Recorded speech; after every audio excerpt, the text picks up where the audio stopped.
Et voilà donc la troupe reconstituée à Bercy et avec nous en direct. Merci beaucoup à tous d'être avec nous avant le spectacle. Alors d'abord, honneur bien sûr peut-être à Esmeralda. Hélène Ségara, vous voilà de nouveau avec vos amis, j'ai envie de dire, parce que ce sont vraiment vos compagnons et c'est les créateurs de cette comédie musicale que vous retrouvez. Est-ce que c'est un moment important, c'est un moment fort pour vous ?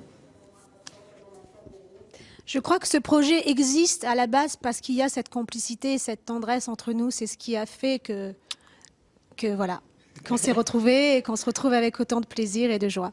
Alors, on l'a vu, Garou, on a vu que c'est ce soir, en tout cas, est-ce que vous avez d'ailleurs fait en Russie, vous allez chanter avec un orchestre. Hein, et évidemment, c'est une première parce que cette comédie musicale, à l'époque, avait été créée avec une bande sonore. Comment vous avez travaillé avec à la fois les musiciens et les choristes ? Déjà, l'an dernier, ça s'est tellement bien passé avec les musiciens, les choristes.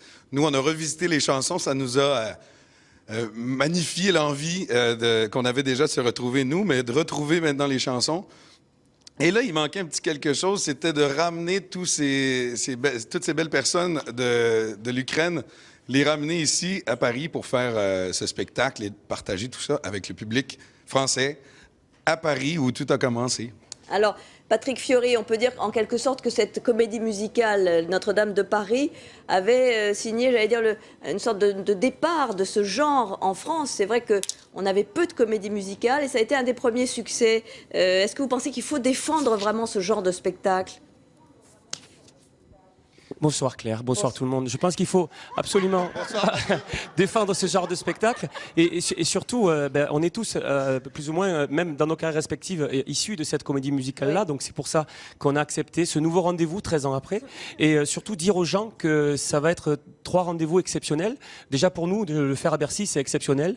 Il reste encore des places, c'est important de le dire. Donc voilà, 3 soirs sur scène à se retrouver, à s'amuser comme des enfants. C'est juste du bonheur, juste du plaisir.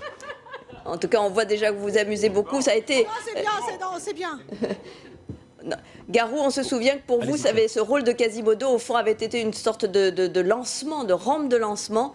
Il y a sans doute une émotion peut-être à revivre, ce début de carrière. Pour tous et chacun, ça a été un lancement de folie, comme vous l'avez dit aussi, pour plein de comédies musicales qui ont engendré des nouvelles carrières aussi. Donc, ça a été un tournant sur la scène artistique française et francophone. Et au-delà de ça, parce que c'est quand même la seule comédie musicale, l'œuvre francophone qui a fait exploser les barrières des pays francophones, puisqu'on l'a fait l'an dernier, on le refait encore cette année en Ukraine. Ça a été fait en Russie, ça a été fait en Chine, ça a été fait dans plein de pays non francophones.